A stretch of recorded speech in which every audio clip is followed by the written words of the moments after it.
Hey everyone, welcome back. हाजिर हूँ आपके लिए लेकर एक mind blowing Japanese supernatural horror movie की एक्सप्लेनेशन। इसका नाम है एज द गॉड्स विल। ये फिल्म साल 2014 में रिलीज हुई थी एंड इसकी IMDb रेटिंग है 6.5 stars out of 10, which is pretty good. इस फिल्म में हमें भगवान का बनाया एक मौत का खेल दिखाया जाता है जिसमें सारे यूथ फंस जाते हैं। दोस्तों, अगर आपको ये वीडियो पसंद आती है तो प्लीज़ इसे लाइक करके कमेंट्स में यस लिख दीजिए। साथ ही प्लीज़ चैनल को सब्सक्राइब करके बेल आइकन प्रेस कर लीजिए। Now with no further delay let's begin. Film की शुरुआत में हम शुन नाम के लड़के को देखते हैं एंड वो अपनी लाइफ से बोर हो चुका था। वो रोज स्कूल जाता, पढ़ाई करता एंड वापस आ जाता। बिल्कुल एक नॉर्मल लाइफ जिसमें कुछ भी एक्साइटिंग नहीं था। इसलिए वो कई बार स्कूल एब्सेंट करके घर पे वीडियो गेम्स खेला करता था, पर धीरे धीरे वो इससे भी बोर हो जाता है एंड एक दिन वो ऐसे ही गॉड से प्रे करता है, ओह गॉड, ये जिंदगी कितनी बोरिंग है, काश इसमें भी गेम्स जैसा मज़ा आ जाए। एंड दोस्तों, तभी दूसरे दिन स्कूल में क्लास चल रही थी एंड अचानक टीचर का सिर फट जाता है और उसके अंदर से निकलता है एक दारूमा डॉल। और वो डॉल हर एक स्टूडेंट को जान से मारने लगता है जो भी अपने पोजीशन से हिलते हैं। ये सब देख शुन मन में सोचता है उसके विश गॉड ने ग्रांट तो कर दी, पर वो इस बात से बिल्कुल भी खुश नहीं होता क्योंकि उसके क्लास के हर एक बच्चे एक एक करके मरने लगते हैं। वो दारूमा डॉल हर बार सॉन्ग गाते हुए एक राउंड लेता एंड उस राउंड के खत्म होने के बाद अगर कोई भी बंदा हिलता तो उसकी बॉडी के ब्लड वेसल्स फट जाते और हर तरफ खून ही खून फैल जाता। और ये सब देख सभी बच्चे डर के कारण चिल्लाने लगते हैं एंड दारूमा डॉल बहुतों को मार देता है। बट तभी शुन का फ्रेंड हिरोशिमा कहता है, सभी शांत हो जाओ, ये एक डेथ गेम है एंड इसे जीतने का एक ही रास्ता है। सामने देखो, उस दारूमा डॉल के पीछे एक बटन है, शायद उसे प्रेस करने से हम जीत सकते हैं। और ये बात सुनते ही एक बंदा उस बटन को प्रेस करने भागता है, बट तभी वो डॉल सामने उसे देखती ही है एंड बंदे का सिर फट जाता है। वहीं खड़ा शुन कहता है, सामने उस बटन के ऊपर टाइमर भी है और सिर्फ 1 मिनट बचा है। अगर 1 मिनट में हमने कुछ भी नहीं किया तो सभी मारे जाएंगे।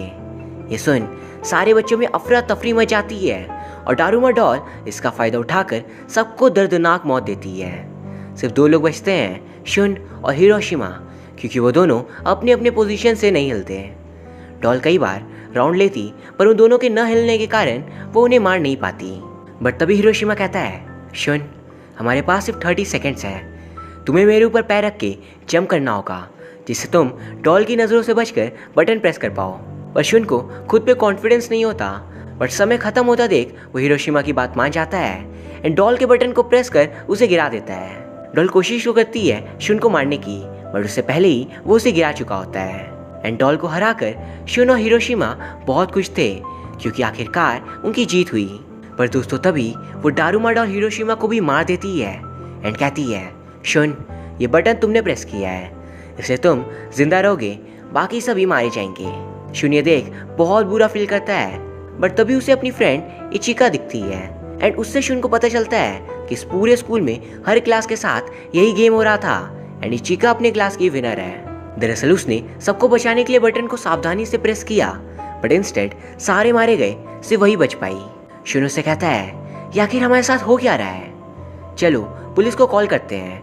बट पूरे स्कूल में नेटवर्क कहीं नहीं आता तो वो लोग स्कूल से बाहर भागने की कोशिश करते हैं, बट सारे गेट्स भी लॉक थे एंड किसी तरह वो दोनों स्कूल के जिम जा पहुंचते हैं और वहाँ और भी कई सारे स्टूडेंट्स थे जिनमें से कुछ ने माउस का कॉस्ट्यूम पहन रखा था।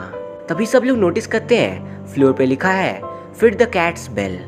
एंड दोस्तों, तभी वहाँ पे फ्लोर स्लाइड हो जाती है और सामने एक बहुत बड़ी सी कैट आ जाती है। वो एक रोबो कैट होती है एंड एक एक करके वो सभी को खाने लगती है और खुद को बचाने सभी बच्चे इधर उधर भागते हैं। और इसी बीच शुन को वहाँ एक बेल मिल जाती है एंड वो नोटिस करता है उस रोबो कैट के नेक पे एक बास्केट रिंग है, यानी कि इस बेल को बास्केट करने से वो लोग गेम जीत सकते हैं। और इसीलिए उन सभी में से बेस्ट बास्केटबॉल प्लेयर बेल को लेकर एक परफेक्ट थ्रो करता है एंड ऐसा लग रहा था मानो वो इस खेल को जीत जाएंगे। बट तभी कैट बेल को बास्केट होने से रोक लेती है और अपने हाथों से पकड़कर उसे फेंक देती है उस बंदे के साथ और उसकी वहीं मौत हो जाती है। ये सब देख सभी बच्चे बेहद घबरा जाते हैं कि अब कुछ भी नहीं किया जा सकता। और तभी चिका गिर जाती है और वो कैट उसे खाने आ रही थी, बट एंड वक्त पे शुन आकर उसे बचा लेता है। दरअसल शुन ने माउस वाली कॉस्ट्यूम पहन ली थी एंड कैट माउस ड्रेस पहने बच्चों को ज़्यादा मारी होती है कंपेयर टू अदर्स। तभी शुन एक और चीज़ नोटिस करता है। वो कैट की बातें सुन पा रहा था और वो समझ पाता है इस माउस वाली कॉस्ट्यूम को पहनकर हम कैट से बातें कर सकते हैं। कैट कहती है मेरी बैक में इचिंग हो रही है। एंड शुन और बाकी सभी लोग कैट के बैक को स्क्रैच करते हैं जिससे उसे अच्छा फील हो और वो किसी को ना मारे। एंड कुछ ही देर में कैट सो जाती है। शुन कहता है अब मैं बास्केट करके जल्दी से इसे एंड कर देता हूँ। पर बाकी बच्चों में लड़ाई हो जाती है क्योंकि उन्हें लगता है दारूमा डॉल के बटन को प्रेस करने की तरह जो बास्केट करेगा वही जिंदा बचेगा और सभी इस बात पे लड़ने लगते हैं। पर इन सब में कैट की नींद खुल जाती है और वो वापस सबको खाने लगती है। पर इचिका और शुन एक प्लान बनाकर 2 रैप्ड बॉल्स फेंकते हैं बास्केट के लिए, जिसमें से एक बेल था और दूसरा नॉर्मल बास्केट बॉल, जिससे कैट कंफ्यूज हो जाए और वो बेल को रोक ही ना पाए। और होता भी कुछ ऐसा ही है। एंड अब ऑलमोस्ट वो लोग खेल को जीत चुके थे, पर शुन का निशाना गलत लगता है और बेल बास्केट नहीं होती। एंड सिर्फ 2 सेकेंड्स बचे हुए थे। बट दोस्तों तभी स्कूल का सबसे ताकतवर लड़का अमाया वहाँ आता है और अपनी जान की बाजी लगाकर बेल बास्केट कर देता है। एंड वो लोग इस गेम को जीत जाते हैं। इचिका ये देख खुश थी, पर शुन कहता है रुक जाओ, हम अभी तक ये नहीं जानते इस खेल को सरवाइव कौन करेगा। एंड तभी कैट कहती है इस गेम के विनर्स हैं अमाया, इचिका और शुन। एंड बाकियों की वहीं मौत हो जाती है। फिर अमाया आकर शुन से कहता है ये कोई आम गेम्स नहीं है, इन गेम्स के पीछे ज़रूर गॉड है और वो सिर्फ ताकतवर लोग को जिताना चाहते हैं। एंड वो ताकत हम दोनों में है शुन, हम लोग चूजन वंस हैं, बिल्कुल एक जैसे। पर तभी इचिका उसे रोककर कहती है शुन तुम्हारे जैसा बिल्कुल भी नहीं है, वो तुमसे ज़्यादा स्ट्रॉन्ग और स्मार्ट है, इवन वो दिल का अच्छा है। ये सुन अमाया को बहुत गुस्सा आता है, बट तभी कैट के मुंह से धुआं निकलने लगता है और सभी वहीं बेहोश हो जाते हैं। दूसरी तरफ हमें पूरे देश का हाल दिखाया जाता है और हर तरफ लोग हैरान परेशान थे कि आखिर युद्ध के साथ हो क्या रहा है। मीडिया सिचुएशन को कवर कर रही थी और हमें पता चलता है सारे जीते हुए बच्चों को एक फ्लाइंग क्यूब में कैद करके कहीं ले जाया जा रहा है। मिलिट्री उस क्यूब के अंदर जाने की कोशिश करती है, पर उसमें कोई एंट्रेंस नहीं था। तभी हम एक होमलेस मैन को देख पाते हैं जो एक खराब रेडियो को टच करते ही उसे ठीक कर देता है। एंड उसे देख ऐसा लग रहा था मानो जैसे उसका इन सब में कोई हाथ हो। दूसरी तरफ क्यूब के अंदर शुन की आंखें खुलती है और उसके सामने टाकुमी नाम की लड़की थी जो कि उसकी चाइल्डहुड फ्रेंड होती है, बट दोनों ही डिफरेंट स्कूल से थे। एंड उस सेल में जहाँ शुन और टाकुमी थे वहाँ और भी 2 लोग होते हैं जो कि दूसरे स्कूल्स के सर्वाइवर थे। एंड उनमें से एक लड़का बहुत बड़ा जीनियस होता है। वो सभी शुन को अपना नाम बताते हैं और तभी वो कहता है हम सभी के सरनेम्स टी से शुरू होते हैं और इसीलिए हम इस रूम में हैं। और वो मन में कहता है उसके दोस्त इचिका और अमाया ज़रूर किसी और रूम में साथ होंगे क्योंकि उनके सरनेम्स ए से ही शुरू होते थे। बट तभी वहाँ पे एक स्क्रीन आ जाता है और लिखाता है एक चाबी को ढूंढो तभी सेल से बाहर जा पाओगे। एंड दोस्तों अचानक वहाँ 4 कोकेशी डॉल्स आ जाते हैं और कहते हैं यहाँ से वही जिंदा बच के जा पाएगा जो गेम जीत पाए। एंड गेम के रूल्स हैं तुम्हें आंखों में पट्टी बांध के एक जगह बैठ जाना होगा और हम चारों तुम्हारे आसपास घूमेंगे गाना गाते हुए। एंड जैसे गाना खत्म होगा तुम्हें अपने पीछे वाले डॉल का नाम बताना होगा और अगर तुम्हारा नाम गलत हुआ तो तुम्हारी मौत हो जाएगी। वो डॉल्स पहले उसी जीनियस बंदे को चूज करते हैं पर वो सही डॉल का नाम नहीं ले पाता एंड गलत जवाब देने पर डॉल्स उसे मार देती हैं। फिर नंबर आता है वही दूसरी लड़की का और वो समय रहते जवाब नहीं दे पाती एंड एज अ कॉन्सिक्वेंस उससे भी वो लोग मार देते हैं। एंड बचे थे टाकुमी और शुन और वो डॉल्स शुन को चूज करते हैं। एंड रूल्स के अकॉर्डिंग वो लोग गाना गाते हुए गोल गोल घूमते हैं एंड गाना खत्म होते ही शुन से डॉल का नाम पूछा जाता है और शुन सोचता रह जाता है। एंड तभी आवाज़ आती है टाइम अप और पीछे जो डॉल थी वो कहती है अब मरने के लिए तैयार हो जाओ। और शुन उस डॉल की आवाज़ सुन उसका नाम बोल देता है। सभी हंसते हैं कि टाइम अप हो चुका है, अब तुम्हारे कहने का कोई फ़ायदा नहीं। बट दोस्तों तभी रिवील होता है ये टाइम अप होने वाली टोन शुन के फ़ोन से आ रही थी। दरअसल शुन ने पहले 2 गेम्स में डॉल की आवाज़ सुन उसे रिकॉर्ड कर ली और उसे बचाकर इन सभी को बेवकूफ़ बना दिया। इवन अभी तक समय बचा हुआ था और अपने पीछे वाली डॉल की आवाज़ सुन वो उसका नाम लेता है एंड उन्हें हरा देता है। और शुन के जीतने के कारण वो सारी डॉल्स ब्लास्ट हो जाती है एंड चाबी लेकर शुन और टाकुमी बाहर आ जाते हैं। पर बाहर उन्हें एक दूसरा बच्चा मिलता है जिसका नाम था रीमा। वो भागता हुआ उन तक आता है एंड उसके पीछे एक और अजीब सा डॉल था। एंड रीमा कहता है सब एक दूसरे के हाथ पकड़ लो तब वो चला जाएगा। एंड तभी वहाँ भागते हुए इचिका भी आ जाती है। एंड दोस्तों वहाँ हम देख पाते हैं टाकुमी शुन से प्यार करती थी, पर शुन को इचिका की फिक्र होती है तो वो अपने फीलिंग्स उसे कन्वे नहीं करती। फिर वो सारे दूसरे रूम तक जाते हैं जहाँ उन्हें 2 और बंदे मिलते हैं जिनका नाम था केसी और डेजी।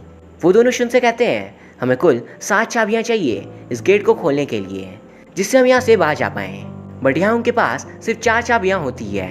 बट तभी वह अमाया आ जाता है 3 और चाबियाँ लेकर, और उस डॉल से बचने के लिए वो एक दूसरे बंदे के साथ हाथ पकड़ कर आया था। एंड रूम पहुँचते ही वो उस बंदे को जान से मार देता है। फिर वो सारी कीज इंसर्ट करते हैं एंड एक आवाज़ आती है अपने कपड़े चेंज कर लो। एंड कपड़े चेंज करते ही वो सारे दूसरे गेम के लिए निकल जाते हैं। दूसरी तरफ हमें शहर की सिचुएशन दिखाई जाती है। एंड दोस्तों हम देख पाते हैं उस क्यूब के अंदर जो कुछ हो रहा था वो सब टीवी पे पूरा शहर लाइव देख पा रहा होता है, यानी कि सब लोग शन, अमाया और बाकियों को लाइव देख रहे होते हैं। फिर अगले सीन में दिखाते हैं वो सातों एक आइस वाली जगह जा पहुंचते हैं और यहाँ एक बियर उनसे मिलता है। वो एक नया गेम उनके सामने रखता है जिसमें इन सबको कुछ क्वेश्चंस के आंसर देने होंगे, पर जो भी गलत जवाब देगा वो जान से गया। एंड पहला सवाल आता है तुम्हारा फेवरेट फूड कौन सा है? एंड सभी अपने आंसर देते हैं, पर बियर कहता है एक है यहाँ पे जो झूठ बोल रहा है। एंड काफ़ी सोचने पर पता चलता है वो बंदा जो झूठ बोल रहा है वो अरीमा है, पर अरीमा इस बात को नहीं मानता, पर सबके कहने पर बियर उसे मार देता है। फिर दूसरा सवाल आता है कौन कौन शुन को पसंद करता है? इचिका, टाकुमी, अमाया हाँ कहते हैं क्योंकि उनमें से 2 शुन के स्कूल से थे एंड टाकुमी शुन की बचपन की दोस्त थी। पर बाकी दोनों केसी और डेजी नो में रिप्लाई करते हैं क्योंकि वो दोनों शुन को जानते ही नहीं थे। पर बियर फिर से कहता है कोई तो एक यहाँ पे है जो झूठ बोल रहा है। बट तभी शुन बहुत सोचता है और कहता है फेवरेट फूड। और अब ये सवाल, दोनों इतने सिंपल क्वेश्चन का आंसर कोई गलत क्यों देगा? ये सुन बियर कहता है बहुत खूब, तुम आखिरकार समझ ही गए। तो अब ये भी जान लो तुम में से कोई एक हमारा आदमी है एंड तुम्हें हराने के लिए वो गलत जवाब दे रहा है। अब उसे ढूंढ लो वरना तुम सभी मारे जाओगे। एंड ये सुन केसी, डेजी और अमाया का शक टाकुमी पे जाता है क्योंकि वो ना ही शुन के स्कूल से थी और ना ही केसी के। पर शुन उन्हें रोककर कहता है ये मेरी चाइल्डहुड फ्रेंड है, पर वो लोग उसकी बात नहीं मानते और समय खत्म होता देख टाकुमी का नाम दे देते हैं। टाकुमी चिल्लाती रह जाती है शुन मैंने झूठ नहीं बोला, मैं तुमसे बहुत प्यार करती हूँ। पर बियर बेरहमी से टाकुमी को मार देता है। एंड दोस्तों तभी हम देख पाते हैं टाकुमी के बॉडी से असली खून निकलता है, पर अगर वो बियर के टीम से होती तो वो इंसान नहीं बल्कि एक रोबोट होती। एंड इसीलिए शुन समझ आता है और कहता है यहाँ झूठ सिर्फ एक बंदा बोल रहा है और वो और कोई नहीं बल्कि तुम हो बियर। तुम हमारे अंदर शक पैदा कर रहे हो कि हम में से कोई लायर है एंड इसके कारण हम सभी एक दूसरे का जान ले रहे हैं, पर असल में तुम ही सबसे बड़े झूठे हो। एंड दोस्तों तभी वो बियर फाइट से ब्लैक हो जाता है और वो लोग इस गेम को भी जीत जाते हैं। पर इसमें बेचारे मासूम टाकुमी और अरीमा की जान चली जाती है। एंड सबसे शुन बहुत दुखी था क्योंकि उसकी खास दोस्त उससे दूर चली गई। फिर वो 5 सर्वाइवर्स अगले यानी लास्ट राउंड में शिफ्ट हो जाते हैं एंड वहाँ 3 डॉल्स आकर उनसे कहती है बहुत खूब, तुम सब यहाँ तक आ गए, बट इस गेम में ना ही कोई डॉल्स आएंगे और ना ही कोई कैट और बियर, बल्कि ये गेम तुम सबकी है। तो अब रूल्स सुन लो, तुम 5 में से एक बनेगा डीमन और बाकी 4 को कहीं छिप जाना होगा। एंड अगर डीमन 4 को ढूंढ कर पकड़ लेगा और सामने जो कैन है उसे किक कर देगा तो वो विनर बन जाएगा एंड बाकी 4 की मौत हो जाएगी। पर अगर कोई भी एक बंदा जिसे डीमन ने नहीं पकड़ा वो जाकर डीमन से पहले कैन को किक कर देता है तो बाकी सारे कैद लोग बच जाएंगे, पर कैन किक करने वाले बंदे की मौत हो जाएगी, यानी कि उस बंदे को अपना सैक्रिफाइस देना होगा बाकी सारों को बचाकर। फिर स्टिक्स की मदद से डीमन चूज किया जाता है एंड डीमन बनता है अमाया। एंड फिर डॉल्स गेम की शुरुआत करती है। अमाया तुरंत कैन को पोजीशन पे रख सबको ढूंढने निकलता है एंड केसी और डेजी जाकर एक मस्जिद पे छिप जाते हैं, पर अमाया आसानी से उन दोनों को पकड़ लेता है एंड उन्हें मार पीट कर जेल में डाल देता है। दूसरी तरफ शुन और इचिका भी सही जगह देख खुद को छिपा लेते हैं, पर अमाया वहाँ भी आ जाता है तो शुन को बचाने इचिका खुद को अमाया के सामने ला देती है एंड अमाया उसे भी पकड़ लेता है और वहीं शुन जाकर दूसरी जगह पे छिप जाता है। वो वहाँ पे छिपकर बैठा था, पर तभी अमाया कहता है मुझे तुम्हें ढूंढने की कोई ज़रूरत नहीं, मैं ऑलरेडी विनर बन चुका हूँ क्योंकि मैंने मेजोरिटी यानी 3 लोगों को पकड़ लिया। सो बेस्ट होगा तुम बाहर मत आओ, छिपे रहो।